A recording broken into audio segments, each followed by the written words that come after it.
Hey guys, Ron here. Tonight's a short discussion only video because when I'm here in Marina del Rey, California, I tend to think sometimes, especially at night, the quiet boats, I think about Dennis Wilson. And I've done a couple of videos on Dennis Wilson, the late drummer of the Beach Boys, but I just want to cover a couple things here about Dennis Wilson's final years. And again, I hope they're not repeats of what you've seen in my other videos, but just want to kind of talk about the psychology of what I think happened to Dennis. Let's turn it around. By the way, this is the Coast Guard station we're looking at. Coast Guard, what did I say? Coast Guard, well, yes. But also the sheriff's station is right next door, sheriff's department, so I just saw. You can see the police there in their SUVs. One just pulled through the gate. I hear some of them talking up there. So we've got the Coast Guard and I've got a fire department truck here. And here's our lifeguard. Houseboat for the lifeguards. And across the way is where Dennis Wilson died. And, you know, I've told the story in other videos of how Dennis was on his friend's boat with another young girl he had just made an acquaintance of. And the night before, apparently he was sweating and profusely and said he couldn't sleep. He can't sleep anymore. His life was unraveling unbelievably fast. It's interesting that while his brother, the iconic brother Brian Wilson, the only Wilson brother left, by the way, who'd thought that would happen, that Brian twice was sort of forced into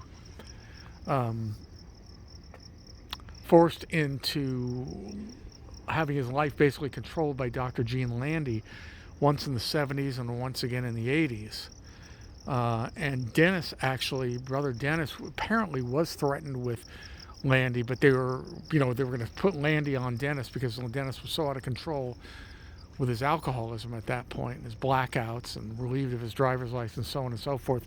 But they were afraid that Dennis would, beat the shit out of Landy, come to blows, because Dennis definitely had a different personality than brother Brian, a much more aggressive personality. I don't know if it's reported, if anyone knows, if it's known that Dennis actually got into fights, or he just kind of had the loud, tough guy personality at times, but he was also had the hippie personality and the love everybody personality too. He was quite the contradiction. Like a lot of creative people, he had a lot of anger in him, and he had a lot of love, and he had a lot of sadness in him. But what's really hard to believe, guys, is that up until, I believe, 1980, Dennis Wilson was living with Christine McVie of, Fleetwood Mac's, keyboardist and singer. And a couple of the members of the Mac were at the studio one night, and Dennis was there, and Christine just fell head over heels for him. Christine's had a lot of trouble with her romantic partners in her life, and she just chose wild and crazy Dennis. I'll see a lot of these guys here. She chose wild and crazy Dennis, and she knew he was trouble, but boy, women sure loved Denny Wilson. Anyway, but that's another story. But even that, I believe that Dennis Wilson's constant, unstoppable, interminable womanizing, more than just being a sex addict, I think he was trying to, for lack of a better term, prove something, maybe to his father, who died in 1973, several years before Dennis, to Carl and Brian, his brothers, to even Mike Love, his arch nemesis. I think that Dennis knew that he had, one thing in his life, and that was he was apparently very, very attractive to women, and he was going to run with it, just like the Kennedy brothers ran with it, or at least Jack Kennedy and his older brother Joe.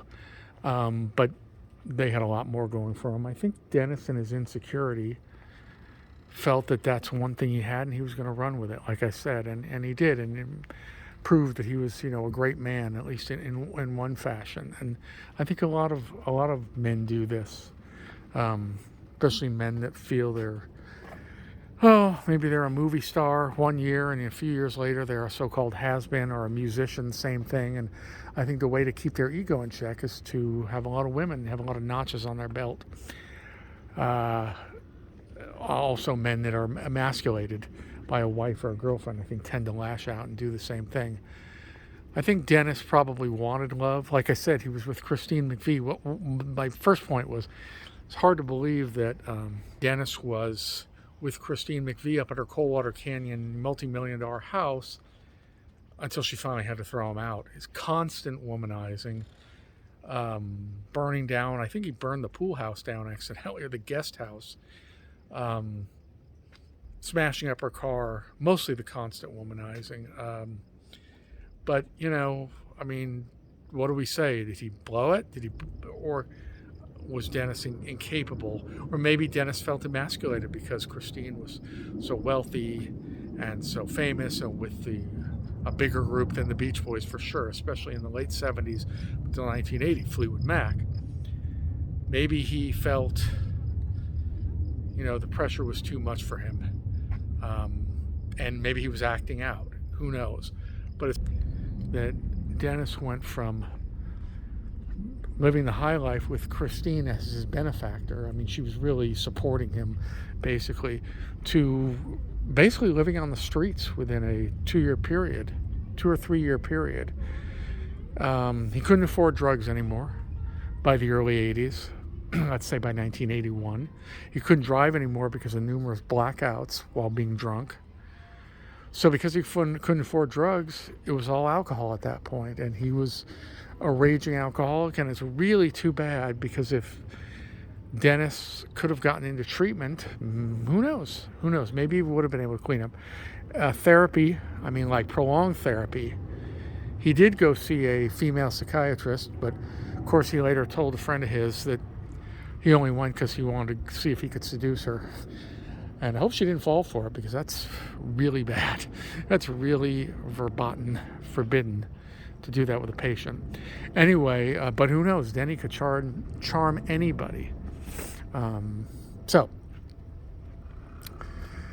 Anyway, that's that part of it. But he was, like I said, basically homeless, and then he through a teenage girl that he was with, he met another teenage girl, and her name was Sean. She called herself Sean Love, and said of all things that she was the illegitimate daughter of Mike Love, Dennis's cousin, bandmate, and arch nemesis. So I think, you don't have to put two and two together to say that Dennis thought probably, wow, what a great way to get back at Mike than by take his one of his children. He had Mike Love has many children. Take one of his children as his lover. Now, Mike denies, probably still to this day, that Sean was his daughter, saying no daughter of mine takes drugs, among other things. So, anyway, but it was really bad, at a point where Sean, I think she was 18 or 19, and Dennis, 37, 38, 39 when he finally died. At the very end, they were living in a motel on Ocean Avenue in Santa Monica, and then Sean got pregnant, and Dennis decided to try to be the father, and he was the father best he could, but it was a really, really toxic relationship. Like I said, he was more than double her age, that they both had no money, and they were partiers, and the baby's name was Gage, and that really gave Dennis a spark of life in him when Gage was born. But it was such a toxic relationship, had no money, and him constantly accusing her of being with other men. And I'm sure, I'm not sure, I wasn't there, but knowing a man like Denny Wilson, I'm sure he wasn't faithful for too long, if he was faithful at all, to Sean. So it was a bad, toxic relationship. A lot of us have been in relationships like that, and it's just too bad. It's too bad, because at the very end, Dennis was out of the motel. I don't think they could even pay for the motel anymore. I don't know where Sean and the baby went. Maybe with her mother. I'll have to research that again. I've forgotten. But Dennis had hooked up with a new girl to this point. At that point, I should say, and in the waning days of the last days of December, 1983. Oh gosh, I hate to make this mistake. Was it 83 or 84? I believe it was the last days of December of 83. Dennis was here in Marina Del Rey and was on his friend Bill Oster's boat and decided to start diving over the edge to find where the empty slip, which was now an empty slip, where he had had his boat, the Harmony, when he was married to his wife Karen, twice actually, and they had, talk about raucous fights in the 70s, they had thrown things overboard like photographs, frame photographs, and Dennis kept diving in order to, according to him, retrieve, these lost objects and entertain, I assume, kind of show off for the girl he was with and for Bill and Bill's girlfriend. And the water was very cold. Obviously, it was the end of December. I think the water is about 16 feet deep here in Marina Del Rey, which is, this is a man-made marina and harbor, but Dennis was extremely intoxicated. They had been drinking all day, and he was probably still drunk from the night before. And finally, the girls were worried because Dennis didn't come up, and Bill tried to find him, and finally they called they summoned a member of the harbor patrol, I believe, or these lifeguards, and said, the guys on the Coast Guard boats, and said, can't find Dennis Wilson. They said, well, call around to the bars. He had a reputation already. They thought he had just swam across the harbor and got out. I don't know, it doesn't make much sense. He was only wearing cutoff jeans and nothing else. That he would, cut off shorts, that he would go to a bar. But nonetheless, they finally found his body like in a fetal position in the 16 feet of water. Incredibly sad. I don't know for sure whether Dennis probably blacked out and just couldn't come up the final time. What's eerie is that Bill Oster said that at one point he saw Dennis kind of in the water, and he said he looked up at him kind of from under the water, and he said Dennis came within a few feet of the surface of the water and then kind of sank back down and swam back down. He's not really specific. But I don't know whether Dennis had a seizure, and he had been having alcohol-induced seizures, or he blacked out, or he had a stroke, or I don't know what the autopsy, if they did one, finally showed. I know I should know this, and I do, but I've forgotten, and I'm tired. That's a boat creaking. Anyway, I don't think it was conclusive, and his ashes were actually scattered. I think President Reagan had to actually approve that.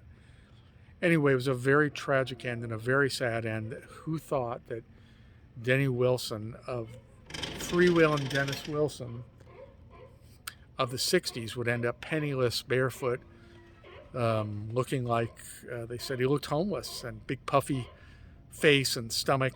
He was so lean and in great shape all his life. At 39, already his body was betraying him from all the drinking, and I don't know what he was eating.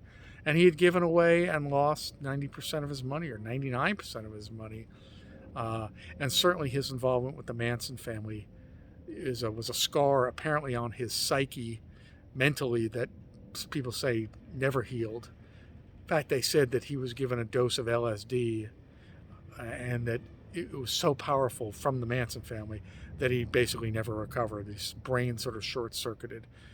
Reluctant to really talk and fully, and we'll never know. You never really know the truth, the full truth about someone, but it was very sad what happened to Dennis Wilson because, he had a great voice.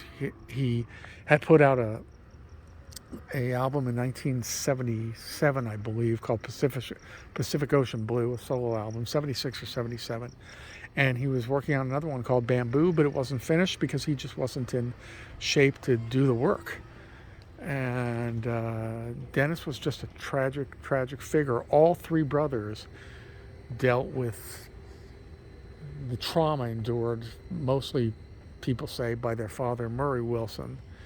Brian has his schizoaffective disorder where he hears voices and everything else, but he is, the Mozart of our time. He is a genius. And Carl Wilson, the other brother, the youngest brother, he was a quiet, humble guy, and it's never been as publicized as much about Carl. He apparently suffered from depression a lot of his life, and was at times doing heroin with Dennis in the late 70s, and people really, really pissed off about it. And he was apparently really ashamed of it, especially after his marriage broke up. So Dennis, I think Carl seemed to suffer more silently. Dennis was outrageous and acting out with drugs and alcohol and women, and Brian is Brian, the troubled genius, but put out some of the greatest music of all time. Anyway, that's my assessment, guys, on the final years of Dennis Wilson. And hope you don't mind that I wasn't at a celebrity home or location tonight, but haven't done a video in a while, and I really wanted to talk on something that subject kind of close to my heart. I've met Brian Wilson a few times, but I never had the opportunity as a small guy, small boy, to meet Dennis, and I never met Carl, who died in 1996, although I did speak with two of Carl's sons, and I met I met Brian's ex-wife and his daughters, Carney and Wendy, but never Dennis. I was too young when he died. Anyway, nice talk to everybody. If you like the content, you like the channel, please subscribe. And if you do subscribe, please hit the little bell icon next to the subscription button, and you'll get notifications when I post. Thanks, everybody, and be well, and I'll see you at the next location. Thanks. Bye.